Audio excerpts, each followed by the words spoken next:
Olá, meus amores e minhas amoras! Estamos de volta para mais uma aula de História e hoje eu me despeço de vocês, tá certo? Então, para me despedir, a gente vai fazer aqui uma revisão dos assuntos que a gente trabalhou nesse mês de setembro, tá bem? Depois vocês vão ter aí outro professor, outra professora, para dar apoio aqui nas aulas remotas do quinto ano, tá bem?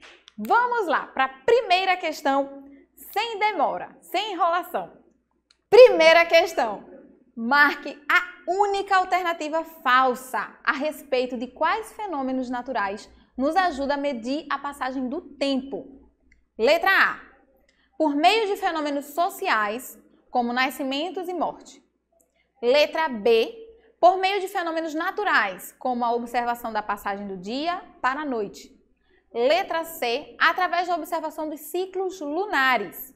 Ou letra D. Percebendo as estações do ano. Então, pessoal, lê o enunciado, né? Pensa aí direitinho na resposta e marca, faz um gabaritozinho no teu caderno e depois confere, que a gente confere daqui a pouquinho a resposta. Vamos lá? 30 segundos para você ler e pensar aí.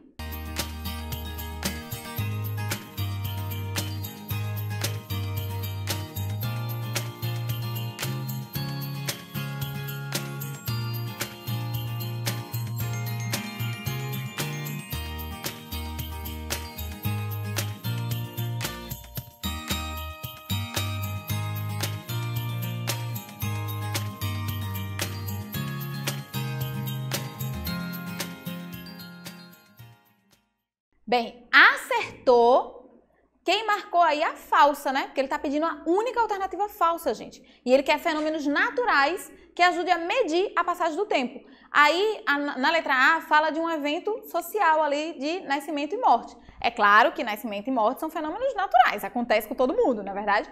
Mas se é o nascimento ou a morte de uma pessoa específica, então aí são eventos sociais, né? E aí não é considerado como um evento natural que qualquer pessoa pode observar para medir o tempo, tá bem? Então, a letra B, C e D estão corretas, a visualização, a observação ali da passagem do dia para a noite, dos ciclos lunares, que mostra quanto tempo está se passando, ajuda a medir o tempo ali, e as estações do ano também ajuda a medir o tempo. Mas a letra A estaria aí como a única falsa, porque o enunciado pediu a única falsa. Preste atenção nos enunciados. Vamos aí para a segunda questão agora. Ao longo da história, foram inventadas diferentes formas de medir o tempo. O relógio de sol provavelmente foi um dos primeiros instrumentos criados para isso. Esse instrumento pode ter sido inventado pelos, letra A, sumérios, letra B, assírios, letra C, egípcios, ou letra D, chineses. Pensa direitinho aí, 30 segundos.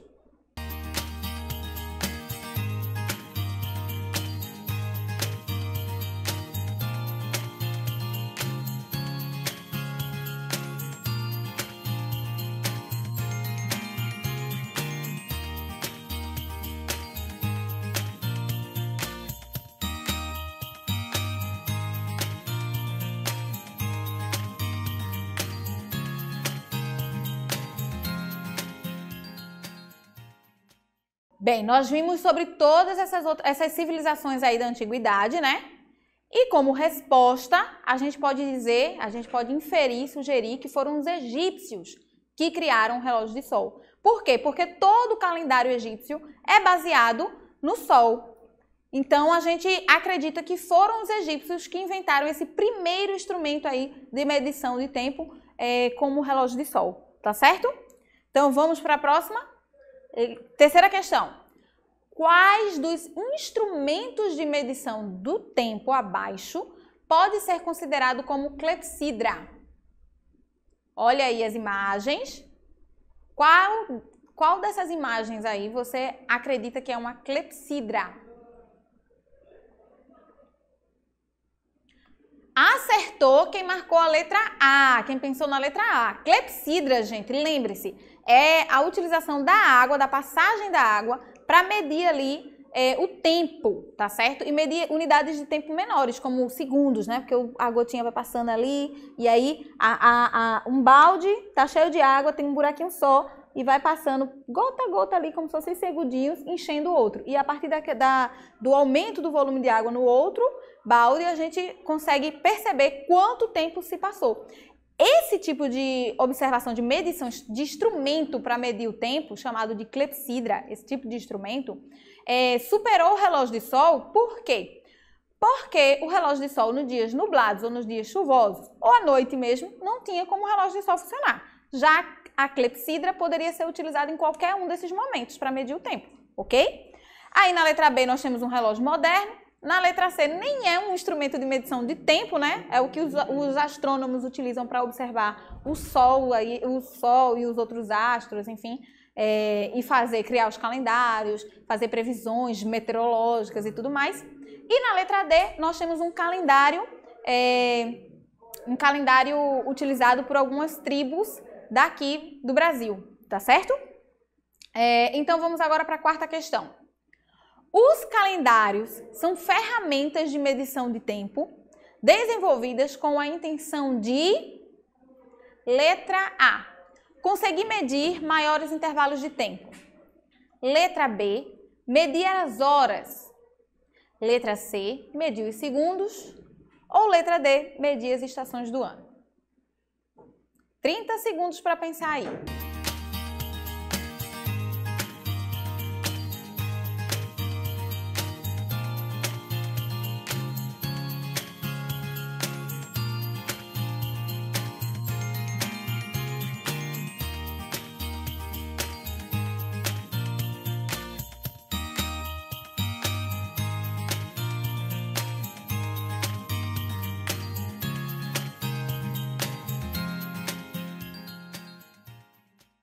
Bem, pessoal, é claro que o calendário não vai medir as horas, né? Nem os segundos. Você já mediu uns segundos pelos calendários? Não, né? Aí você poderia ficar confuso. Será que é para medir as estações do ano? Mas as estações do ano eram observadas pelos povos, né? E aí registrado. E o calendário servia justamente para medir esses intervalos maiores de dias que levava de uma estação para outra. Então, quanto tempo vai durar a primavera, quanto tempo dura o verão, aí eles vão medindo por dia, né? E aí essa medição de tempo maior, desses intervalos maiores de tempo, essa necessidade de medir maiores intervalos de tempo foi que levou à criação dos calendários. E os calendários surgem para nos ajudar a medir maiores intervalos de tempo, ok? Vamos para a quinta questão? Preste atenção que essa questão aí é uma casquinha de banana, viu? Vamos lá. Vimos que diferentes culturas possuem formas distintas de perceberem e marcarem a passagem do tempo. Sobre isso, encontre a alternativa verdadeira. Letra A. Atualmente, apenas o calendário gregoriano é utilizado. Letra B. Na cultura iorubá, o tempo é marcado por eventos sociais ou naturais experimentados. Letra C. Apenas uma tribo brasileira costuma marcar o tempo pela observação dos fenômenos. Ou letra D. A astronomia é um sistema de crenças que não ajuda de fato na ciência.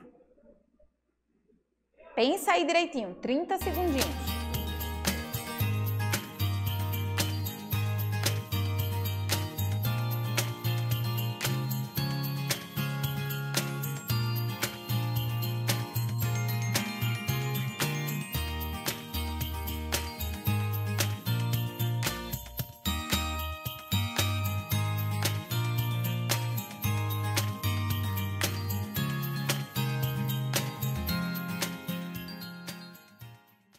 Vamos questões por questão aí, gente. Na letra A, quando diz assim, atualmente apenas o calendário gregoriano é utilizado, é falso. A gente viu na aula que a gente falou sobre a medição de tempo e tudo, que existem diferentes calendários, né? Nós utilizamos o calendário gregoriano que se baseia aí no marco histórico cristão, né? Do nascimento ali, da vida de Cristo, da morte de Cristo, enfim. E aí a gente se baseia nesse calendário. Mas existe o calendário islâmico, o calendário judeu, o calendário chinês, tá certo? Existem outros tipos de calendário. usados aí por outros povos, tá certo?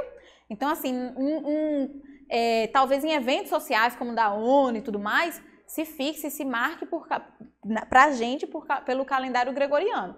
Mas não vai ser a mesma coisa para outras culturas, para outros povos específicos. Todo mundo não vai se basear nesse mesmo calendário, ok? Então, historicamente tiveram diversos calendários e atualmente continua-se existindo outros calendários além do que a gente utiliza. Na letra D, vem dizendo que a astronomia é um sistema de crenças. Não, gente, olha, não confunde astronomia com astrologia. Acreditar em signos, isso, aquilo outro, pode ser visto como um sistema de crença. Mas a astronomia é o estudo dos astros, tá certo? E que foi fundamental para a previsão de eventos meteorológicos, para a criação de calendários e tudo mais, ok? Até hoje a astronomia é uma área da ciência muito importante aí pra gente, entendeu? Letra C, apenas uma tribo brasileira costuma marcar o tempo pela observação dos fenômenos? Nananina não, gente.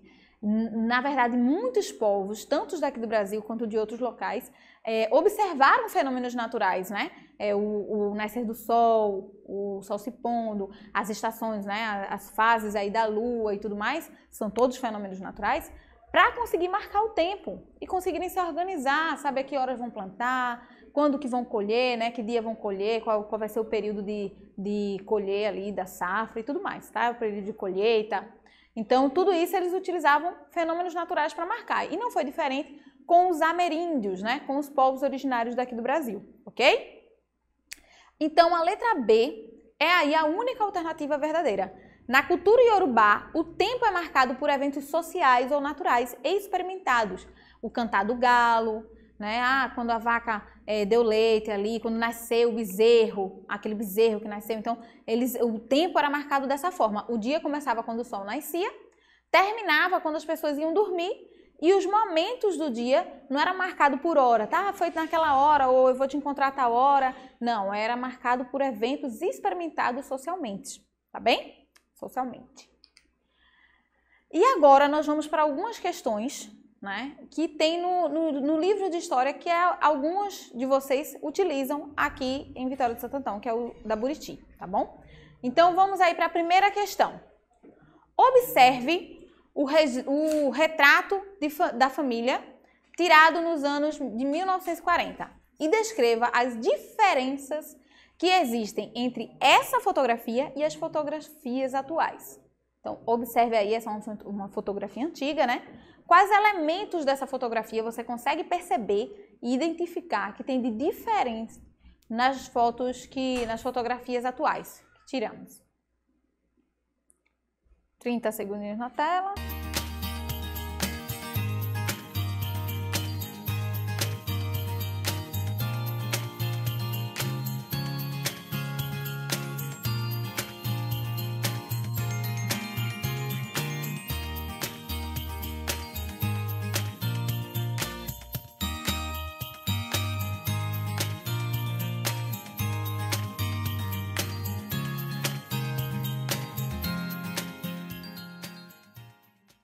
Bem, pessoal, eu espero que vocês tenham percebido que a gente pode citar os elementos das roupas que eles estavam, a postura, a seriedade na foto, o fundo da foto que é falso, né? Não existe, como nem todo mundo tinha câmera fotográfica, tirar uma fotografia era um evento social, era uma coisa muito séria, as pessoas levavam bem a sério, se vestiam para tirar foto, se posicionavam ali com toda uma seriedade, né? Pode perceber o rosto das pessoas, estão todos sérios, né? As roupas, as melhores roupas para tirar a fotografia.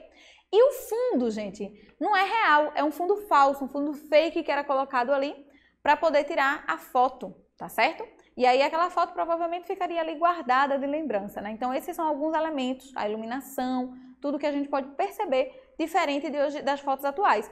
Hoje, como se popularizou os instrumentos para registrar esses momentos, as fotografias são muito mais espontâneas, né? E mesmo quando não é espontânea, mesmo quando você ensaia 1000 vezes para tirar aquela foto perfeita e colocar na rede social, ainda assim normalmente se busca fotos que pareçam mais descontraídas e com sorrisos e coisas assim, né? Até a iluminação é diferente, tem vários filtros, então a gente sabe como perceber aí alguns elementos. assim como os historiadores, né, utilizam esses elementos, a percepção desses elementos para saber identificar se uma foto é de que época é aquela foto, se é antiga originalmente ou se foi falsificada e coisa do tipo. Vamos para a próxima questão? Como projetos como este podem melhorar o mundo em que vivemos? Aí, que projeto? Como assim como esse? A gente viu esse projeto que ficou conhecido como o projeto Brasil Nunca Mais, né? Que foi lançado esse livro aqui, nós vimos sobre ele, tá certo? E a gente viu a importância desse projeto para o nosso país. E aí, a pergunta é justamente essa: como projetos como este podem melhorar o mundo em que vivemos? Você lembra sobre esse projeto? Como foi? Quem foi que criou? Qual foi a intenção dele? Você lembra? Então, pensa direitinho e responde aí essa questão.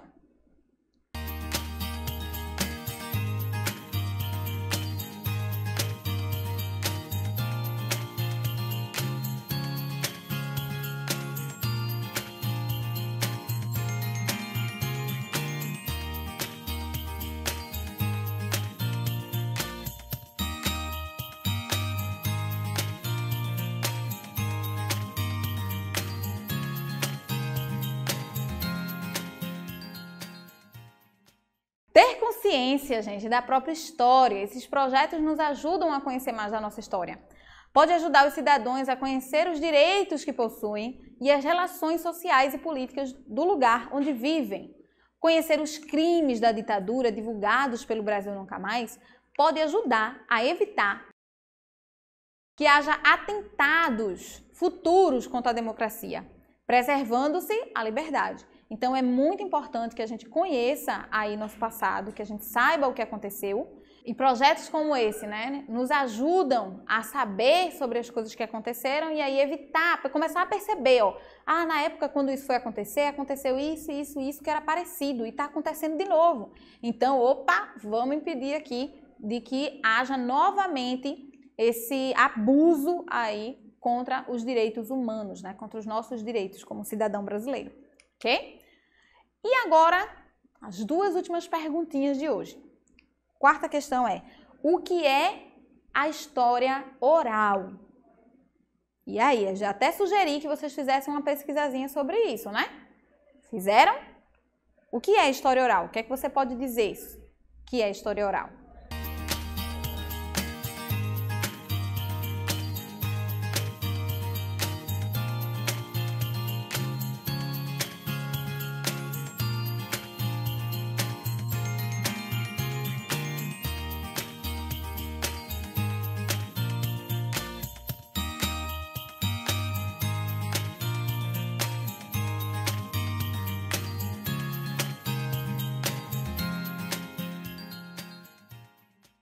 Eu espero que você já tenha entendido que é uma forma de pesquisa na área de história, que lança mão, ou seja, utiliza-se, né, de entrevistas de uma rede de pessoas. Não é entrevistar uma pessoa só, tá? É entrevistar várias pessoas, uma rede de pessoas, para acionar narrativas e informações, né, para ter acesso a esses contos, a essas informações sobre determinado tema que está sendo estudado pelo pesquisador. Então, eu até sugeri para vocês que vocês vissem em casa, né, alguém que vocês vão dizer, eu quero saber mais da minha avó, eu quero saber mais do meu avô, de uma tia que eu não cheguei a conhecer, e daí você entrevistasse as pessoas da sua família para saber mais sobre aquela pessoa, procurar um documento, material sobre ela, lembra? Eu sugeri na outra aula.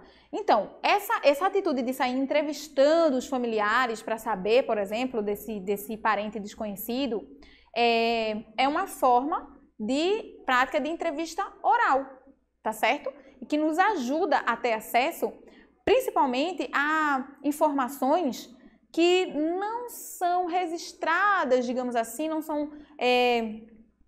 são marcadas nas fontes oficiais, porque normalmente as fontes oficiais, elas vão dar privilégio, vão dar preferência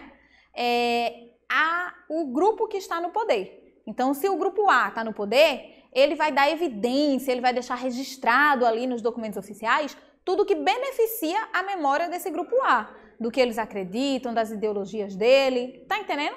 Já se o grupo B, que vai ficar prejudicado, né, se ele não tiver no poder. Então, como é que o grupo B, como é que a história do grupo B pode ser conhecida? Através de entrevistas orais, ok? Então, quinta questão. Relacione as palavras ao seu significado. Então, temos aí 4 palavrinhas. A primeira é hemeroteca. O que é que significa? A segunda, leitura iconográfica. Que danada é isso? Terceira, fundo documental. O que é isso? E quarta, fonte manuscrita. E aí, você saberia dizer onde coloca cada uma? 30 segundos para você pensar aí na tela. Pode olhar as alternativas. A primeira alternativa seria a análise de imagens, como fotografias e obras de arte. A segunda, local onde são arquivados jornais e revistas. A terceira, documentos que foram escritos à mão. E a última, coleção de documentos que tem a mesma origem.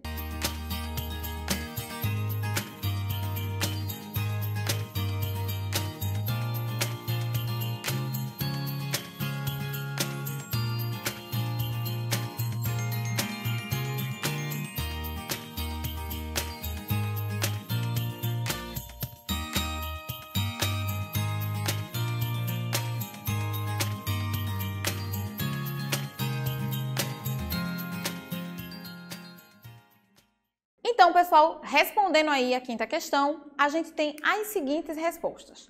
Na primeira alternativa, onde tem ali, ó, análise de imagens como fotografias e obras de arte, é justamente a leitura iconográfica, tá? Iconográfica. Aí você pensa em ícone, né, e grafia, tá? Então, esse trabalho de analisar imagens como fotografias e obras de arte é chamado de iconografia, tá? Iconográfica. Leitura iconográfica. E o local onde são arquivados os jornais e revistas, a gente chama de hemeroteca, tá certo? Então, biblioteca se guarda vários livros, não é isso? E hemeroteca se guarda arquivos de jornais e revistas, ok? Os documentos que foram escritos à mão, a gente diz que é uma fonte manuscrita, escrita à mão, manuscrita. Então, fonte manuscrita são documentos que foram escritos à mão, entendeu agora? E coleção de documentos que têm a mesma origem só pode ser, então, fundo documental, tá certo, pessoal? Espero que essa aula possa ter te ajudado a revisar um pouquinho mais sobre os assuntos e, quem sabe, até ter aprendido algo novo. Continue se cuidando, pessoal. Usem máscara, incentive as pessoas a se vacinarem o mais rápido possível e cobrando, né, também das autoridades para que todos possam ter acesso à vacinação, para que logo a gente possa voltar às atividades presenciais, sem perder o apoio remoto que a gente já conquistou, não é verdade? Então, um cheiro a todos e até mais!